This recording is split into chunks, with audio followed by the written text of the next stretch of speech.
Buenos días, muchas gracias a todos y a todas por estar en estas primeras jornadas de estudios marxistas del agro, en especial gracias a la mesa, Juan Manuel Villuya de la Universidad Nacional de La Plata y Gabriela Martínez Duñac de la Universidad de Buenos Aires, a Eduardo Ascuy y Blanca Rubio, que nos prestigian con sus conferencias, y por supuesto al trabajo de organización de Lorena Lesina y de Paola Mascheroni.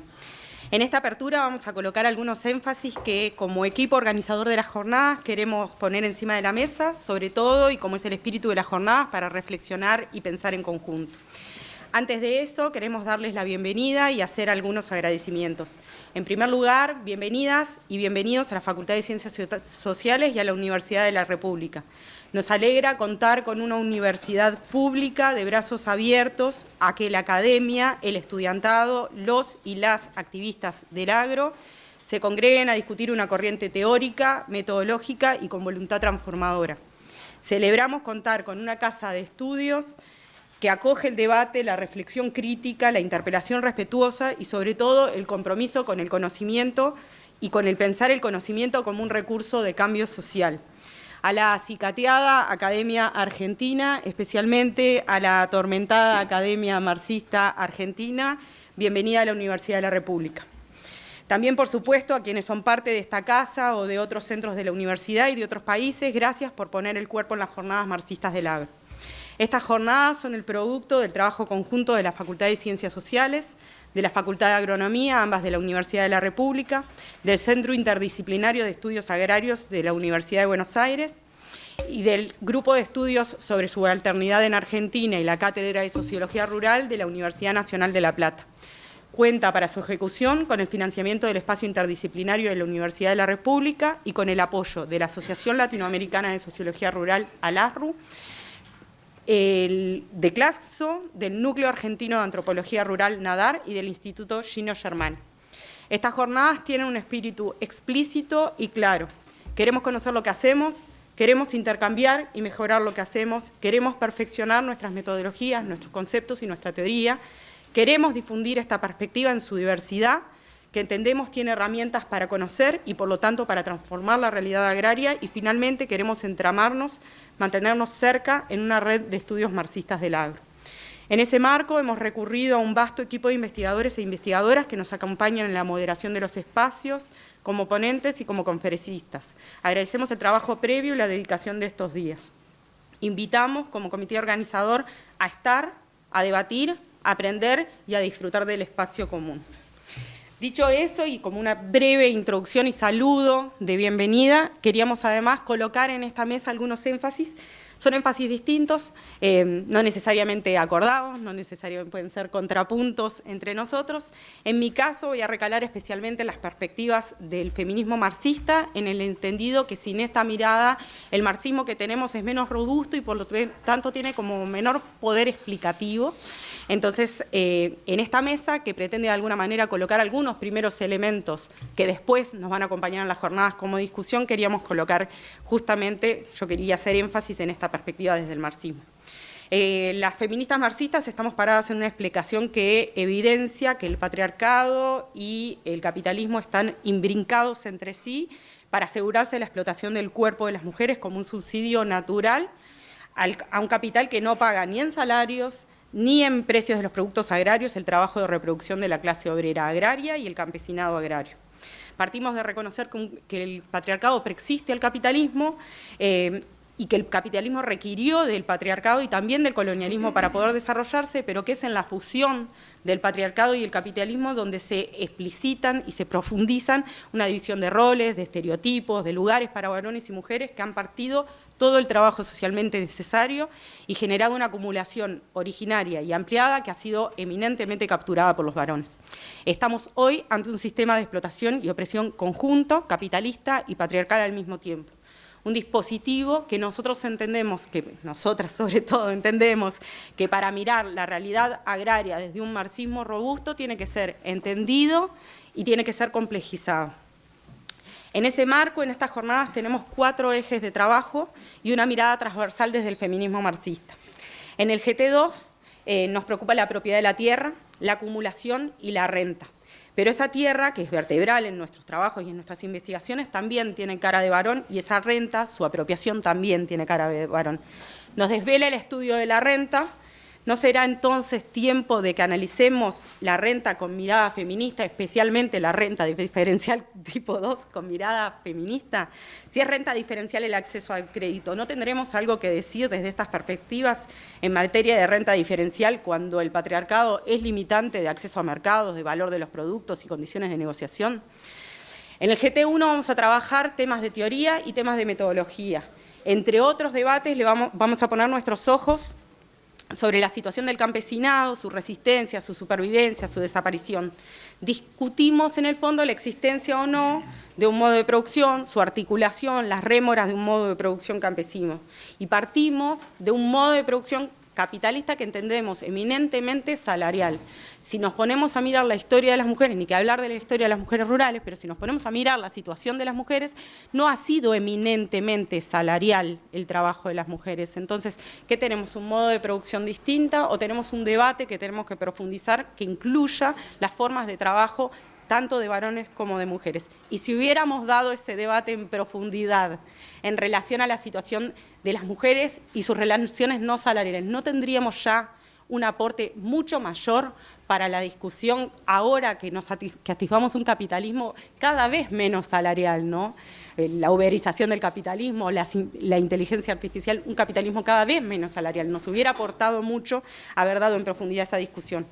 Pero además cuando pensamos en este mismo GT, de hecho esta misma mañana vamos a estar discutiendo las unidades de producción familiar y en esto de perfeccionar nuestras herramientas y de perfeccionar nuestros conceptos, ¿no sería distinto lo que concluimos, lo que analizamos y lo que investigamos si nosotros como investigadores e investigadoras miráramos esas unidades domésticas de producción sin la mirada hegemónica de familias burguesas? ¿No concluiríamos distinto sobre esas unidades si no estuviéramos empapados de esas mismas creencias? Seguramente sí, porque ¿cómo llamaríamos, si no explotación, a realizar trabajo agropecuario y no reciba remuneración? ¿Cuáles son los límites y cuál es el alcance de la noción de explotación en unidades que, por ejemplo, tienen un continuum, trabajo reproductivo, trabajo productivo, como es el trabajo de las mujeres? Creo que la llamaríamos explotación. ¿Cómo deberíamos, como líneas para pensar, cómo calculamos, cómo analizamos y cómo calculamos el valor de las mercancías y, por lo tanto, el volumen de trabajo, de plustrabajo extraído y de plusvalor extraído, si además de calcular la mercancía en el trabajo agropecuario pusiéramos todo el trabajo socialmente necesario para esa mercancía? Son líneas abiertas que seguramente el feminismo marxista nos puede aportar. El GT3 en estos días va a poner sus ojos sobre la discusión sobre los asalariados y sus organizaciones sindicales que se nuclean justamente en torno a una noción de trabajo que es reconocido, que está en el mercado y que es ante todo masculino. Y acá es clave problematizar no solo el rol que están teniendo las mujeres en las cadenas de valor agropecuario, sino el rol que están teniendo las mujeres a la interna de las herramientas sindicales y qué está pasando con las luchas de las mujeres a la interna de las herramientas sindicales. Nosotras lo estudiamos, otras colegas en Uruguay también, en Argentina, Brasil, hay un problema muy fuerte de sexismo a la interna del sindicalismo agrario, por lo tanto hay un problema muy fuerte de sexismo y de injusticia en la herramienta de lucha. Entonces surgen así algunas como interrogantes: ¿qué trabajo consideramos para las organizaciones? ¿Cuáles sí, cuáles no? ¿Quiénes son los explotados directos y quiénes son los explotados y las explotadas indirectas que no están teniendo cabida en estas herramientas de organización sindical? ¿Qué sectores de las clases explotadas se están quedando por fuera de estas herramientas de lucha? Y sin lugar a dudas, la lucha de las mujeres en mucha medida están quedando afuera, pero esta discusión, dar esa discusión, nos hubiera abierto algunas discusiones que hoy estamos teniendo, por ejemplo, en relación a las y los recicladores, u otras formas de la economía social y solidaria, digamos, por decirlo de alguna manera, que son discusiones que se están dando en el sindicalismo. Finalmente, ¿qué sucede al interior de las reivindicaciones y espacios de lucha y de resistencia del agro con los intereses y necesidades y recursos de las mujeres? ¿Y cuáles son esos privilegios que se están dando adentro de las fracciones de clase, privilegios de los varones que se están dando adentro de algunas fracciones de clase, que en última instancia son un obstáculo patriarcal para la organización colectiva de la lucha. El último GT que voy a mencionar es el GT4, que es el GT que pone sus ojos sobre el ambiente, y ahí, sin lugar a dudas, queda más desnuda que en ningún lado la crisis del capitalismo. Estamos definitivamente en un tiempo urgente, precisamos construir mejores diagnósticos y mejores respuestas. En nuestro entorno, los adalides del capitalismo niegan el género, la agroecología, el cambio climático, los derechos de la naturaleza, los límites al consumo. Los representantes del capital saben hoy, pero supieron siempre, que el capitalismo requiere para desarrollarse de la explotación de las mujeres y la naturaleza, sin límites. Por eso van por todo. Si nosotros miramos nuestra propia producción, es cierto que escudriñando las obras marxistas y marcianas encontramos elementos, es cierto que hay compañeras del materialismo, hay compañeras marxistas feministas, hay socialismo feminista mostrando cosas, pero si miramos nuestras ponencias, si miramos hoy nuestras jornadas, lo que cada uno y cada una presentó, también es cierto que seguimos visitando la cuestión agraria, somos bastante inmunes a las olas del feminismo. Si miramos la cuestión agraria, seguimos analizándola desde esa misma perspectiva. Por acá los problemas del agro, por acá la renta, por acá el capitalismo, por acá el agronegocio y por allá la cuestión de las mujeres. Pero el avance del capitalismo requiere de la guerra contra las mujeres y requiere de la guerra contra la naturaleza. Esa guerra y esa explotación está en la base y nutre el capitalismo. Y entonces cabe preguntarse si se puede ser marxista sin ser anticapitalista o sin estar pensando en socavar las bases que nutren al capitalismo. Y entonces cabe preguntarse si se puede ser anticapitalista o marxista sin ser feminista o aliado y sin incorporar esta mirada a la teoría.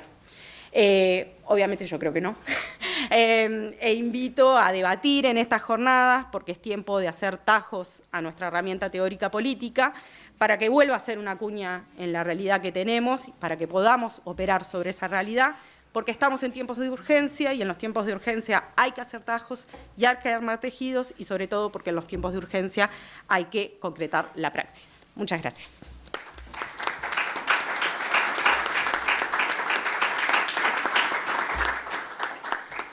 Le voy a pasar la palabra ahora a Juan Manuel Villuya, de la Universidad Nacional de La Plata.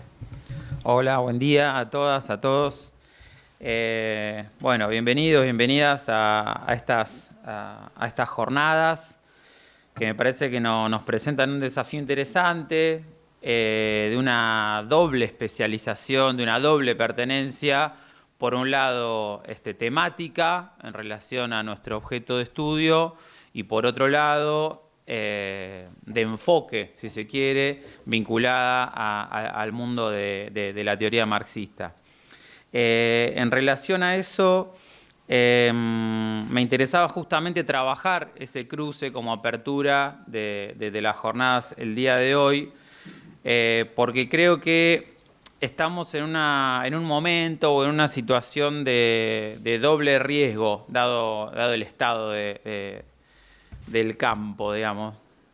Por un lado, la posibilidad de estudios agrarios sin marxismo, y por otro lado, el de un marxismo que no asimile los estudios agrarios, o más bien que no asimile el mensaje que le llega a través de los estudios agrarios empíricos y demás, alrededor de nuevas realidades, nuevas problemáticas.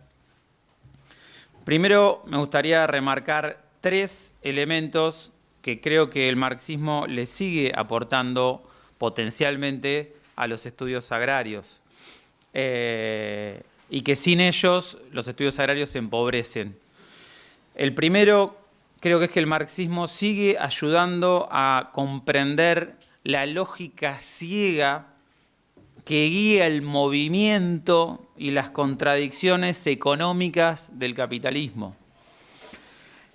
Por sobre los sujetos y a través de los sujetos, a través de lo que Bourdieu, por ejemplo, llamó hábitus, pero podemos encontrar otras maneras de dar cuenta de cómo hay algo que actúa a través nuestro, que reproduce las estructuras, y eso es otro tema en el que ahora me quiero meter, pero me refiero más concretamente, a lo que se da a llamar la ley del valor, ¿no? Como eje gravitacional general de un sistema social que por primera vez abarca todo el globo y ámbitos de la vida social que tampoco había abarcado con tanta profundidad como ahora. Llama la atención que en un momento en donde esta lógica ciega abarca tantos aspectos y tantos territorios, está en crisis una de las teorías que justamente hace tantos años permiten explicarla y dar cuenta de eso. Me refiero a la cuestión de la renta y la propiedad de la tierra, a la tasa de ganancia, al ímpetu de la productividad, de la competencia, del uso del tiempo, de la composición orgánica, de los procesos de desposesión aquí o allá, de la monopolización. Es decir, cuestiones sin las cuales, sin ese andamiaje, es muy... se complica entender muchas veces la lógica social y económica del mundo agrario, y todo queda librado a acontecimientos accidentales, donde cada caso se autoexplica y se termina por fragmentar la realidad social. Pero sobre todo, de todos estos puntos, voy al segundo, que es el otro, que me parece que el marxismo sigue aportando elementos claves, que tiene que ver con comprender la lógica de las formas de explotación del trabajo. ¿Sí? Como parte de lo primero, que tenía que ver con la ley del valor, como una lógica ciega, por encima y a través de los sujetos, la cuestión de comprender las formas de explotación del trabajo. Me refiero a las formas de producción, circulación y apropiación de riquezas que marcan el aspecto económico de posiciones de clase, de género, de países del centro de la periferia, de algunos territorios respecto a otros, de algunos sectores económicos respecto a otros, de grupos étnicos, culturales, raciales, ¿sí? Es decir, la arquitectura, digamos, el funcionamiento económico que me explica esas posiciones y que por otro lado es el resultado de esas posiciones, tiene que ver con forma de explotación del trabajo. Dentro de lo cual, ¿qué otro enfoque teórico ha aportado más que este respecto a este punto? Y por otro lado, ¿cómo explicar los procesos de acumulación de riquezas, diferenciación social y pobreza sin abordar este punto? Entonces, de vuelta, aquí hay una herramienta teórica que nos permite, que sigue echando luz sobre la mecánica, sobre la lógica de uno de los grandes secretos, en definitiva, de una sociedad en la que jurídicamente somos todos libres e iguales, pero donde en la realidad hay una serie de desigualdades crecientes que tienen un aspecto económico que el marxismo me parece que nos permite explicar, investigar de forma muy fructífera. Con forma de explotación del trabajo me refiero, en el caso del marxismo, sobre todo a la indagación sobre el trabajo asalariado, que creo que es la central. Acá hay un tema de magnitudes, hay que ver cada lugar, pero si pensamos en dónde se producen la mayor parte de los objetos que nos rodean cotidianamente, probablemente tengamos que remitirnos a las grandes fábricas de China, del sudeste asiático, por lo tanto ahí muchas de las cuestiones que pasan en Occidente quedan relativizadas, visto el fenómeno mundialmente, pero no solo el trabajo asalariado, muchas otras. Y sobre todo, en la actualidad, formas de circulación y apropiación de valor que se alejan un poco de los lugares directos de la producción, pero sobre las cuales el marxismo también tiene mucho que decir, justamente para entenderlo y no volver a caer, digamos, en formas de acumulación mágicas, digamos, en ámbitos, el dinero que genera dinero por sí mismo, ¿no? Que es un poco los milagros que presentan en la actualidad algunas ideas, ¿no? No particularmente en el ámbito de los estudios agrarios. Por último, el tercer punto donde yo creo que el marxismo nos sigue aportando herramientas muy fructíferas, tiene que ver con su intento, no es la única escuela, no es la única corriente que intenta hacerlo, pero sí una de las que más lo logra, que es desentrañar las estructuras subyacentes de la vida social, ¿sí? Esto sería un tema elemental discutirlo en los años 50, 60, 70, pero no es elemental discutirlo a principios del siglo XXI.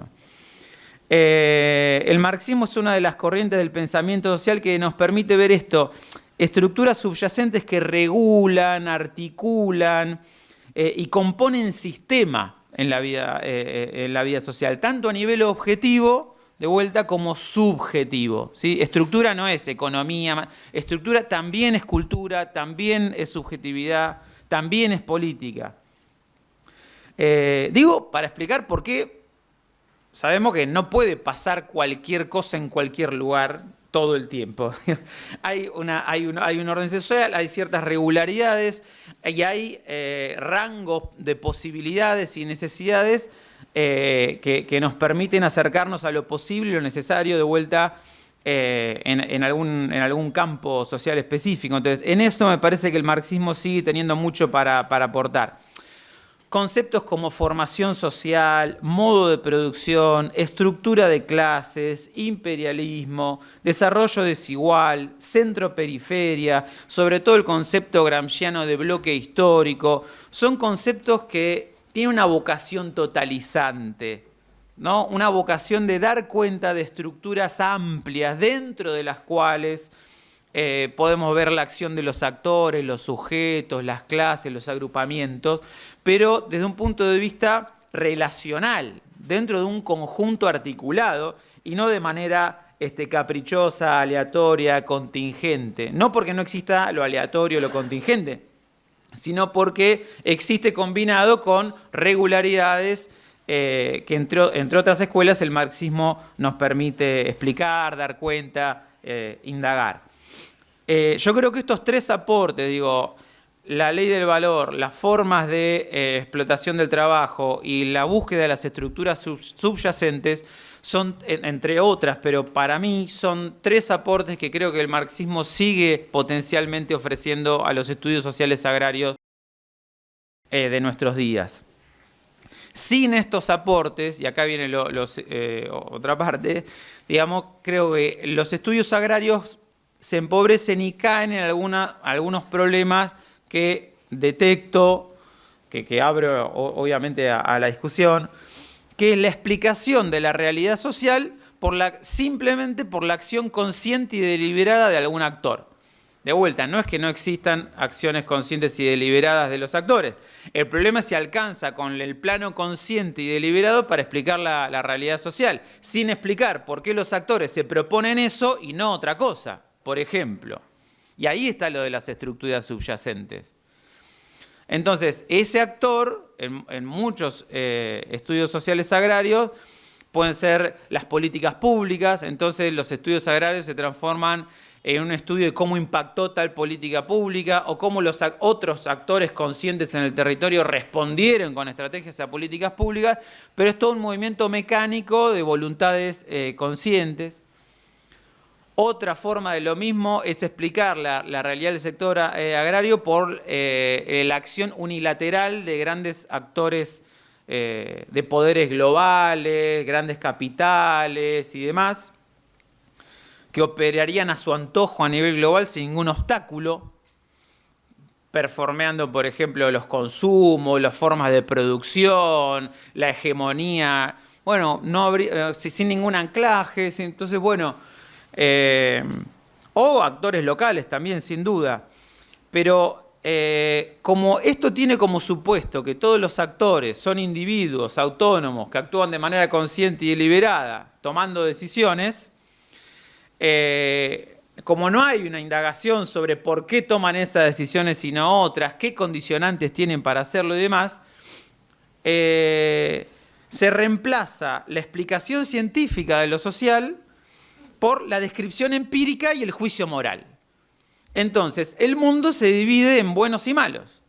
Los malos son los que toman los poderes económicos del agronegocio, las malas políticas públicas son los malos políticos, los productores que utilizan métodos convencionales, un varón aislado, digamos, lo que elijamos como contrapunto sin explicar por qué existen, cómo pueden actuar, dentro de qué relaciones también se mueve el propio capital, los varones, los grandes poderes globales, las políticas públicas, por poner alguno de los contrapuntos. ¿Y por qué no pasa otra cosa que eso?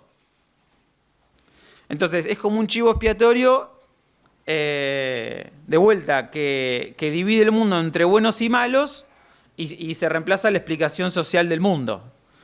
Creo que hay una gran confusión respecto a este punto que a mí me preocupa por compartir quizá horizontes políticos, ideológicos, pero hay una gran confusión respecto a este punto en los estudios campesinistas, en los estudios agroecológicos, en los estudios referidos a la soberanía alimentaria y los circuitos alternativos de producción y consumo, también en el mundo últimamente de la agricultura familiar y particularmente en lo que hace a la relación de la humanidad con la naturaleza, donde también hay una confusión muy importante respecto a las mediaciones sociales que hacen a la relación de la especie con la naturaleza, qué es valor y qué no en esa relación con la naturaleza, si hay explotación de la naturaleza, dicho así literalmente, o de qué en esas relaciones, y el concepto comodín de extractivismo que viene de vuelta a explicar todo sin explicar nada, y que de vuelta reemplaza la lógica subyacente de la ley del valor, de la explotación del trabajo y de las estructuras sociales por una conducta moralmente condenable que es la de algunos actores que serían extractivistas. ¿Sí? Entonces es muy simple, el problema son los extractivistas, y punto. O el problema son los varones o el problema son los explotadores del trabajo asalariado. O sea, como si fuera una decisión moral individual de los explotadores del trabajo, de los detentadores de los privilegios del patriarcado, o los beneficiarios de la explotación de los recursos naturales.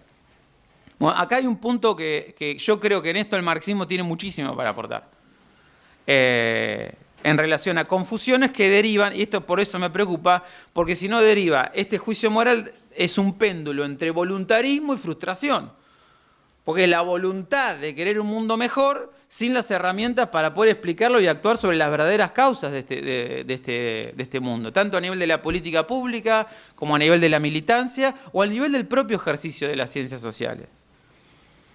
Donde, de vuelta, los malos de la película son el chivo expiatorio de todo lo que nos frustra, y punto. No tenemos nada nuevo que comprender, nada nuevo que cambiar en términos de prácticas. Bueno, esto me parece que el marxismo tiene mucho para aportar. Por último, quisiera cerrar con algunos desafíos que tiene el propio marco teórico marxista para atender también a este diálogo con lo nuevo en la historia que un poco invitaba a pensar recién Pablo al final de su alocución, que coincido totalmente.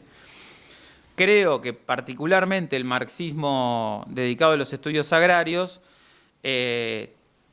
tiene cierto problema de desactualización de categorías y de problemas que ya no responden a las realidades que verificamos en la empiria de los territorios rurales o del mundo agrario contemporáneo.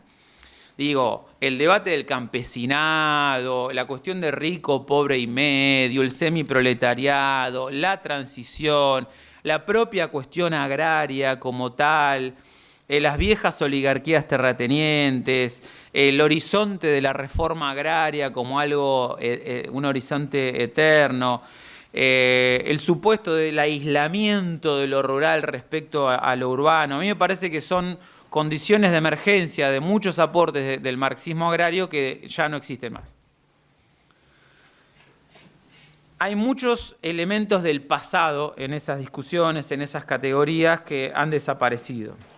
Y aún cuando siguen existiendo, creo que no explican lo fundamental de lo que sucede en los espacios rurales latinoamericanos. Creo que aquí la nostalgia, el coleccionismo, el dogmatismo traicionan el espíritu del marxismo en general, que mencionaba al principio, de conectar lo que sucede en el agro con la lógica más general del capitalismo y el estado actual en el que se encuentra este sistema social. Muchos de esos problemas, categorías y demás, voy a decir algo que es un lugar común, pero por momentos sucede, tienen origen en procesos europeos tan particulares como los latinoamericanos, africanos o asiáticos. Me refiero a los procesos estudiados por Kautsky, por Lenin, por Trotsky, por Rosa Luxemburgo. Bueno, eso era así en Alemania, pero no necesariamente es así en Perú hoy. Y por lo tanto, habría que destilar de eso categorías que nos sirvan para explicar más lo general y la famosa cuestión de no trasladar mecánicamente procesos y momentos históricos. Esto es un lugar común, pero que vale la pena volverlo a poner arriba de la mesa. Y por último, creo que uno de los grandes problemas, y esto es donde quiero poner el acento, es el énfasis en el registro económico. Yo creo que clases económicas y disputas económicas son parte de la realidad social agraria, pero no explican toda la realidad social agraria.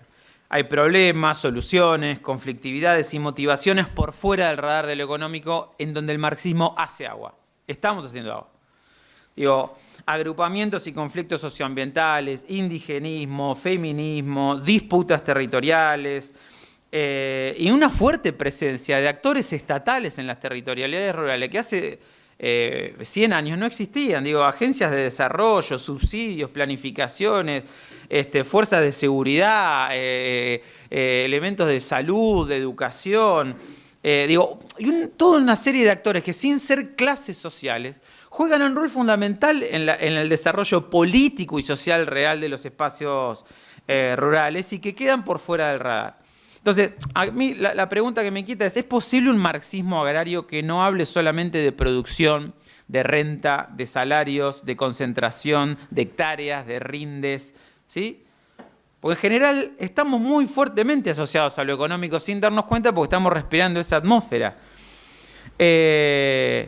Lo mismo, hace años que se vienen intentando cruces de marxismo y ambientalismo, marxismo y feminismo, que son intentos de dialogar con esto, pero parece que el juego consiste en agregarle lo económico al ambientalismo, agregarle lo económico al feminismo. Ese es el aporte que puede hacer el marxismo, nada más, ¿se entiende? Entonces parece que estamos un poco encerrados en la cuestión de lo económico como un refugio donde, como efectivamente tenemos mucho para aportar, ahí nos sentimos seguros y ahí nos quedamos. Me pregunto, entonces, ¿qué pasa con el materialismo cultural? ¿Qué pasa con de Raymond Williams, la tradición de la historia desde abajo de Thompson, los estudios subalternos de Ranajit Guha, el pensamiento descolonial, los estudios del marxismo respecto a la alienación cultural más en general? Porque me parece que hay que desfetichizar de nuevo la economía, que fue uno de los grandes propósitos en la vida de Marx. La economía también es un hecho sociocultural. La ley de valor tiene supuestos, a su vez, socioculturales.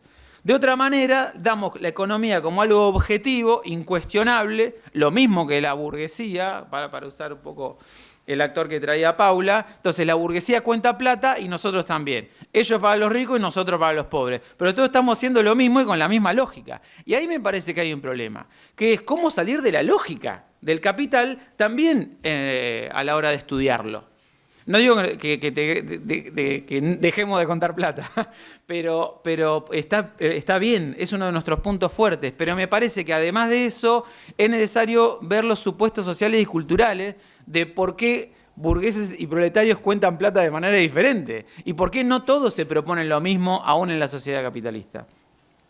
Entonces, bueno, es eso, básicamente una invitación a apoyarnos en los puntos fuertes que tenemos para dar, pero al mismo tiempo desplegar más dimensiones más allá de lo económico, actualizar la agenda de problemáticas y abrir un poco el espectro como para dar cuenta de la integralidad que tiene la vida social en los territorios rurales y los mundos agrarios latinoamericanos. Gracias.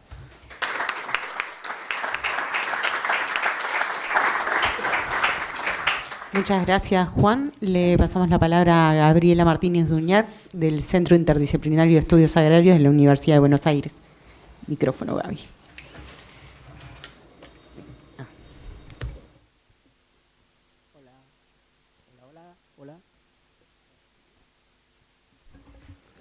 Hola. Ahora sí.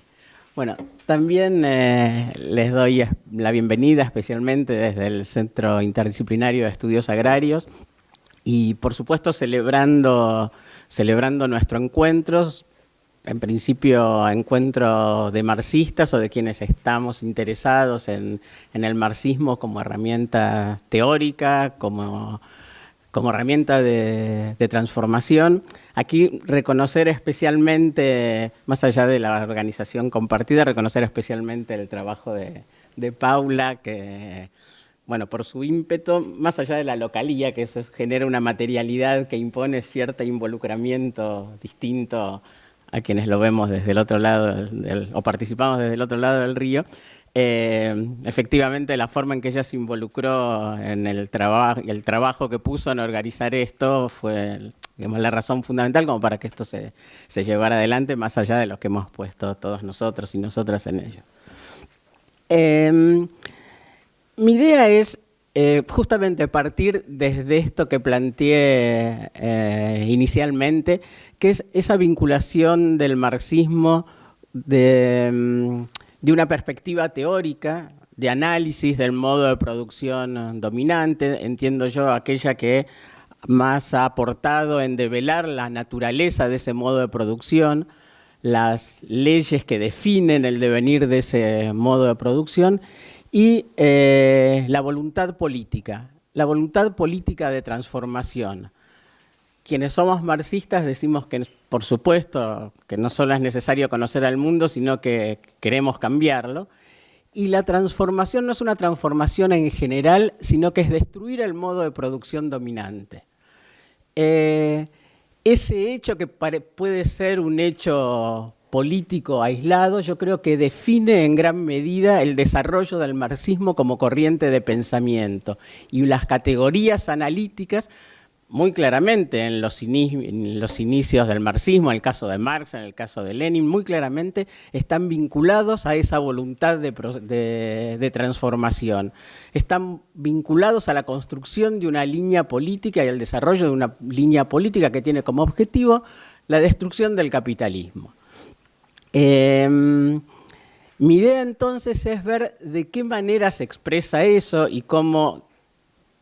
Eso es lo que en gran medida quiero plantear en esta charla, cómo creo que eso es necesario recuperarlo y recuperarlo explícitamente, porque muchas de las discusiones que nosotros llevamos adelante sobre las categorías analíticas, sobre la actualidad o no de ciertas categorías analíticas, la vitalidad que tienen ciertas categorías analíticas después de, por supuesto, siglos acelerados y sobre todo en las últimas décadas quizás profundos cambios en la estructura económica, en la estructura social y específicamente en la estructura agraria, como esa discusión de categorías analíticas está también muy determinada por la política, pero no solamente por la voluntad de aquellos que nos decimos marxistas, sino también por las categorías dominantes en los ámbitos en los que nosotros nos movemos. Creo que la discusión sobre el marxismo y específicamente, como podría ser en mi caso, reafirmar el marxismo hoy en estos tiempos particularmente difíciles y no solo en la Argentina donde se nota muchísimo más, sino en general en el mundo actual, creo que eso ayuda al desarrollo de algo que me parece que es particularmente significativo, que es la conciencia. La conciencia, en mi caso yo podría decir la conciencia socialista, la conciencia histórica, la perspectiva histórica, o sea, discutir el marxismo es discutir el modo en que se analizan desde una perspectiva histórica los procesos económicos, políticos, con lo que eso significa en pensar históricamente, como decía Pierre Vilar. Pero también, y por qué no, creo que reafirma una conciencia democrática. Uno diría, bueno, volvemos a los años 30, pero sí, en cierta medida hay una presión política que nos obliga también no solamente a reafirmar una conciencia socialista, sino también a reafirmar hoy por hoy una conciencia democrática, digamos. Antes de avanzar específicamente con la cuestión que yo quiero analizar, que es la cuestión campesina en los estudios marxistas, para ejemplificar esto, el vínculo entre las categorías analíticas y la política y la necesidad política, quiero plantear dos cuestiones que ya en algunas reuniones al respecto, digamos, lo he planteado, pero como para que aparezca claramente, como para que se explique claramente desde qué perspectiva lo estoy haciendo.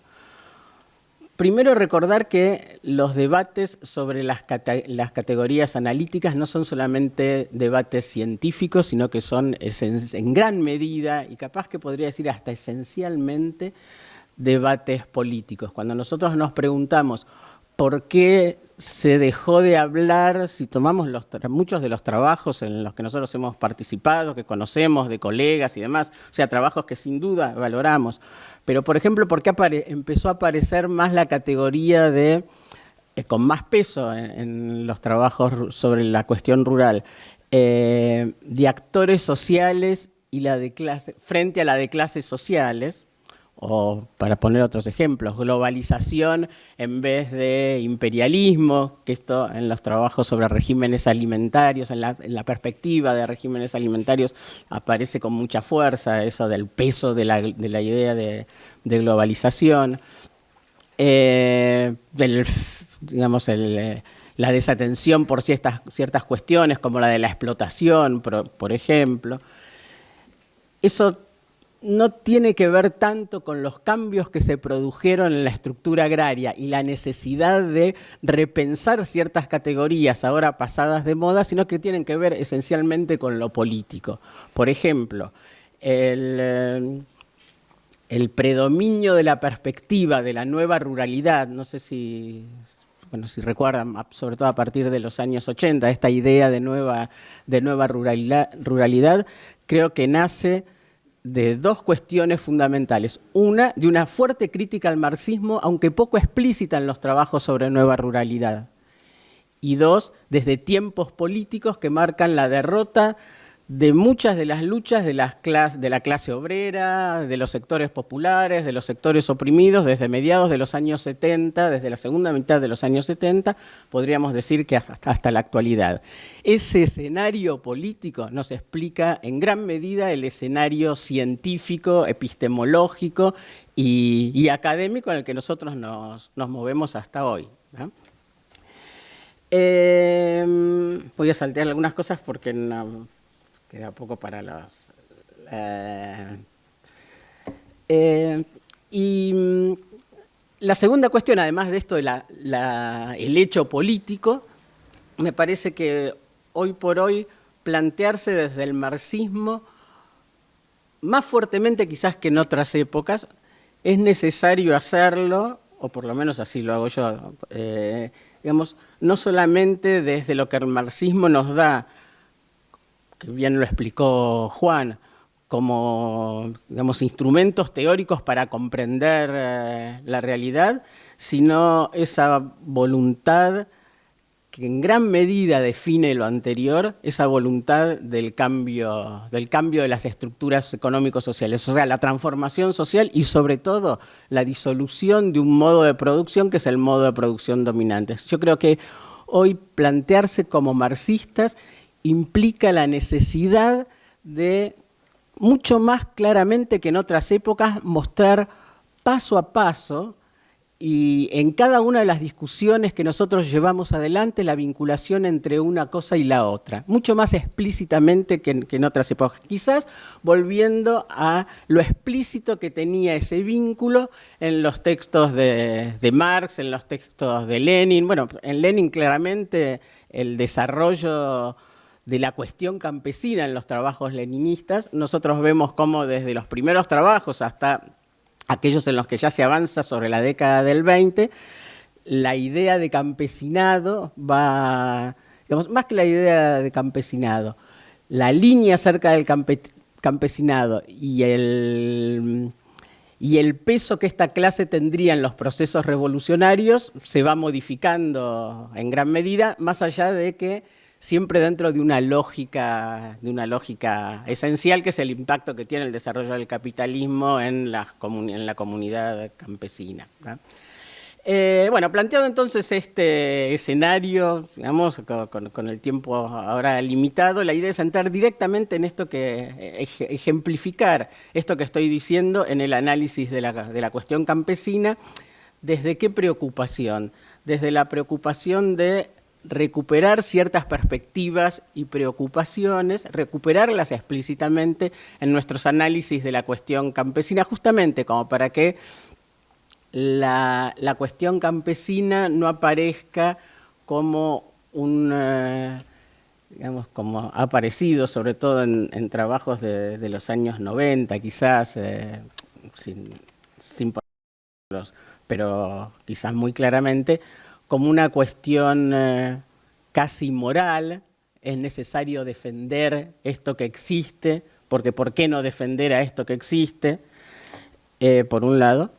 Y por otro lado también, y aquí quizás venga lo más, digamos, lo que pretendo discutir quizás más adelante, más en profundidad, que es la posibilidad o no de una vía campesina de transformación de la sociedad. La posibilidad o no de transformación de la sociedad desde esto que estoy planteando. No solamente de generar algo nuevo, sino también de destruir lo viejo. Quizás justamente la vía campesina sea el desarrollo, y la lógica de la vía campesina sea el desarrollo más moderno de esta cuestión, donde vemos un desarrollo moderno de lucha contra el capitalismo. Bueno, ¿de qué manera ese desarrollo moderno de lucha campesina, que expresa la voluntad de movimientos campesinos, etcétera, muy generalizados hacia fines de los 90 y principios de este nuevo siglo, en qué medida esos movimientos realmente implican una vía campesina hacia esta transformación que yo planteo, o una vía campesina que no nos aleja de quizás perspectivas más vinculadas al pensamiento socialista utópico del siglo XIX, que esa voluntad revolucionaria de transformar la sociedad. Y voy entonces, entrando ya específicamente, ¿me quedan 5? Más específicamente en qué quiero rescatar y discutir en relación a esta preocupación de teoría y práctica política del análisis sobre el campesinado en los primeros textos, básicamente de Marx, Engels, Lenin. Primer punto que me parece fundamental es el análisis del campesino desde el análisis de la estructura de clases. De la estructura de clases en una sociedad capitalista. O sea, esto implica un rechazo, digamos, un rechazo absoluto a la idea chajanoviana sobre campesinado. Para decirlo ya claramente, por si no se entendió con la primera parte del discurso. Un rechazo absoluto no solamente desde la crítica del marxismo europeo, que son fuertes, sino también desde el marxismo latinoamericano, y no solamente desde los estudios agrarios, sino también, por eso decía yo lo de la perspectiva histórica, desde los estudios históricos. Yo creo que por fuera de los estudios agrarios, la crítica, aunque el texto es muy corto, pero quizás la crítica que pega más en el corazón de las debilidades de la percepción chajanoviana, del análisis chajanoviano sobre la cuestión campesina y del desarrollo de la idea de un modo de producción campesina, están justamente en Pierre Vilar. Si quieren, bueno, después entramos más en cuál sería esta crítica y demás. En Pierre Vilar, que plantea, historiador francés, plantea la crítica desde la historicidad de la categoría campesina, del concepto de campesino, ¿eh? O sea, pensar el campesinado no solamente en la actualidad, el campesinado en el modo de producción capitalista, sino pensarlo también desde su desarrollo histórico como el desarrollo de todas las clases sociales que solo pueden pensarse históricamente, la construcción de las clases sociales. Entonces, retomar el análisis campesino, pero retomarlo desde un análisis de la estructura de clases. Yo creo que quizás aún hay... retomando también algo que decía Juan,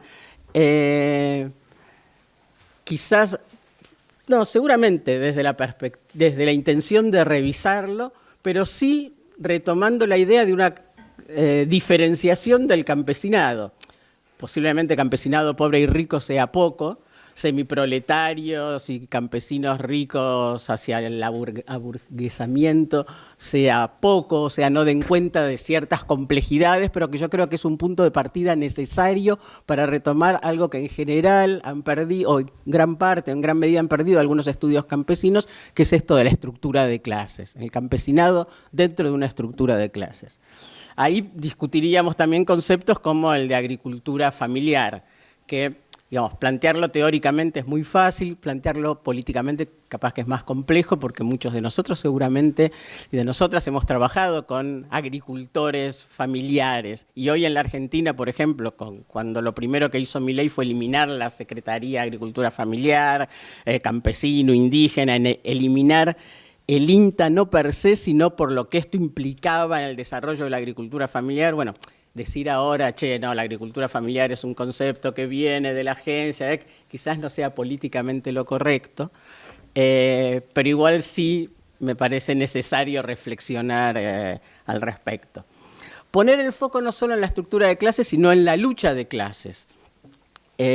Cuando desde la famosa carta de Marx a Vera Zasulich sobre la comuna campesina, lo que hace Marx en esas respuesta, bueno, la carta es así y sabemos que los borradores es donde está lo rico del problema.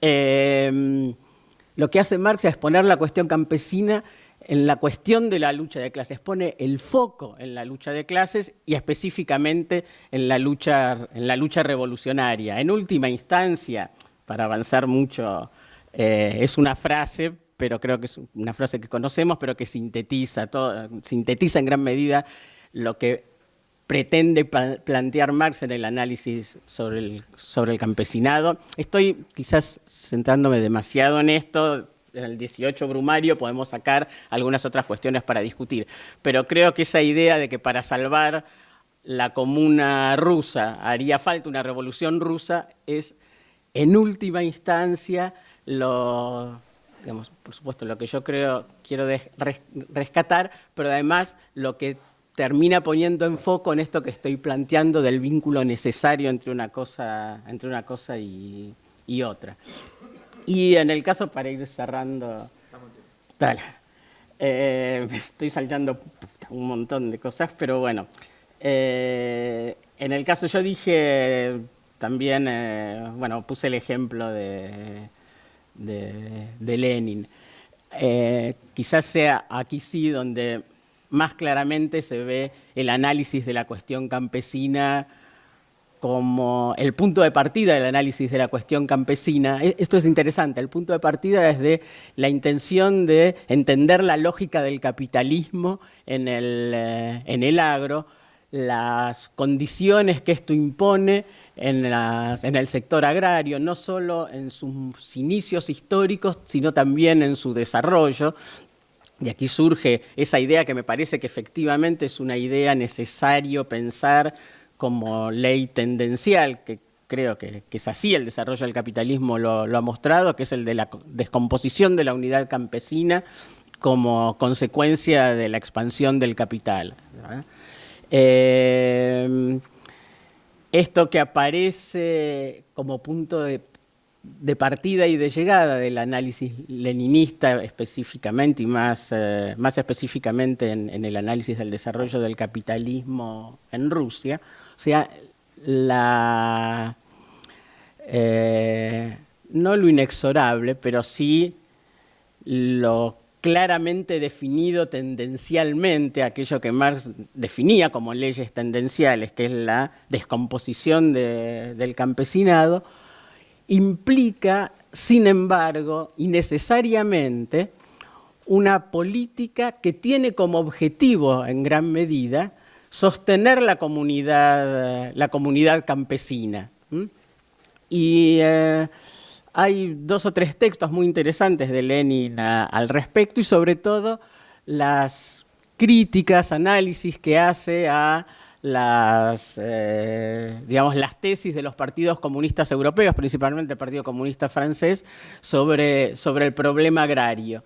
En ese texto, ya un texto más tardío, que es del 21, del 21, sí, yo decía 21-22, del 21, ahí se ve claramente cómo digamos, la necesidad del campesinado en la lucha política, puesto en función de la lucha política, es lo que define no solo la línea política acerca del campesinado, sino el papel que tendrá esta clase como clase revolucionaria por un lado, y por otro lado como clase motora de ese proceso en la estructura agraria. Ya no es lo fundamental cuál es el devenir del campesinado, sino cuál es el papel del campesinado en el proceso revolucionario, por supuesto poniendo el foco que a quienes van en última instancia a definir la naturaleza de ese proceso es la clase obrera, pero ya no aparece la clase campesina, como muchos críticos del leninismo dicen, el campesinado para Lenin es aquel que va a desaparecer y es el fantasma de la historia, y para Marx es la bolsa de papas. Bueno, ya no es eso, sino que es un sujeto que tiene un papel específico en el proceso revolucionario. Y los análisis campesinos quizás más, y los estudios campesinos más interesantes, creo que devienen de eso. Cierro. Bueno, esta parte quedó, capaz que hay una serie de ejemplos que tenía, pero los dejamos para después si hay discusión al respecto.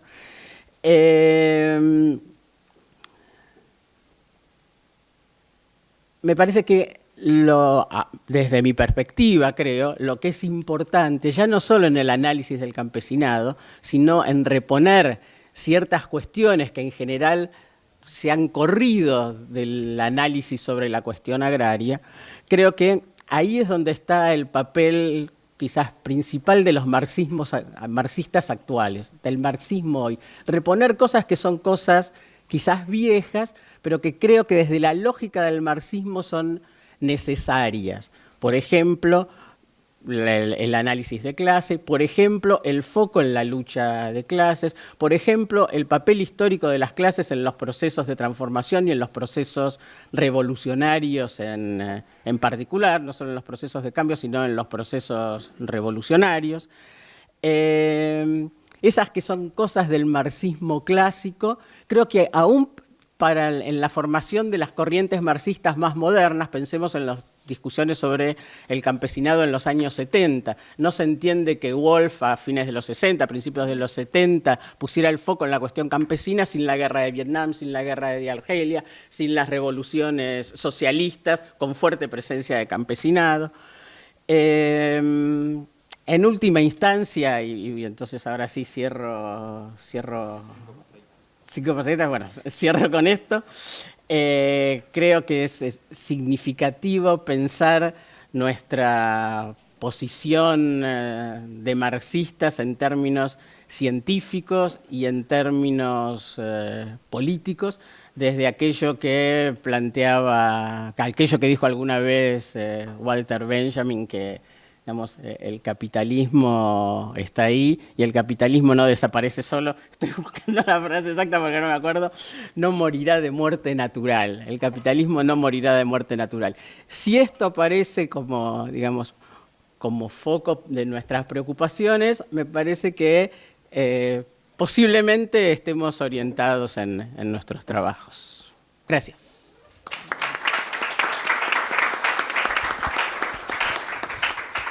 Muchas gracias.